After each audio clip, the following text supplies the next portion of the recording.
editing course. We will be using practical examples to help you learn video editing skills and understand how to use CapCut. Our simple and easy to follow approach aims to help total newbies start editing and producing videos from scratch. Now, let's get started by getting to know the CapCut interface.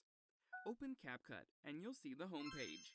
Tap New Project at the top to open the editor. Next, you'll see the page for selecting video clips.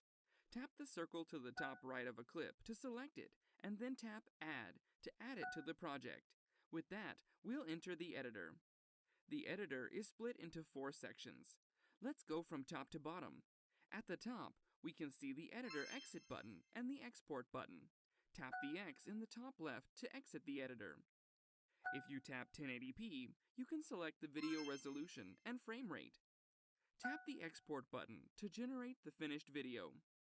The next section is the Clip Preview area. This shows you the video you're editing in real time. Now, let's look at everything in the bar below the preview from left to right. First, we have the editing time code. That shows your current time position and the total duration of the video. Next, the play button. Tap this button to preview your video. After that, we have the undo and redo buttons. If you make a mistake, just tap the undo button to undo the change. Finally, we have the full screen button. Tap this button to preview your video in full screen. The third section contains the editing tracks. At the top is the timeline, which you can change to be more or less exact. To do this, touch the screen in a blank part of the editing track section using 2 fingers and move your fingers outwards to show smaller units of time. This will help you make more precise edits. If you move your fingers together, it'll show bigger units of time, which can help when you're editing and previewing multiple clips. If you touch a blank area with just 1 finger and move it left or right, you can quickly preview the video sequence and content. To the left of the main video track is the sound button. Tap it to mute all of the original sound in the main video track. To set a cover and first frame, tap Cover.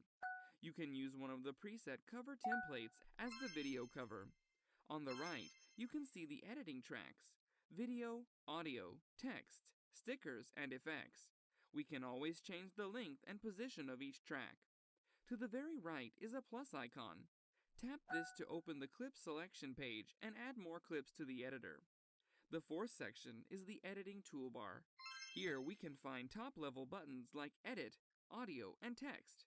If we swipe left, we can see more buttons, such as Filters and Format. If you tap any top-level button, you'll open a second-level toolbar that allows you to make changes to clips. To get back to the top-level toolbar, simply tap the back arrow on the left. In future lessons, we'll look at how to use these tools. Now, let's look at the timeline and editing tracks. First, the timeline. When we're editing, the video, audio, and text will be displayed in step with the timeline. The length of the timeline will be increased if the video length is increased. This is an edited video. If we tap the play button, we can see the timeline and clips playing and moving from right to left. You can also see a vertical white bar. This white bar is the current time indicator. The frame that corresponds to the position of the white bar is shown in the preview area above.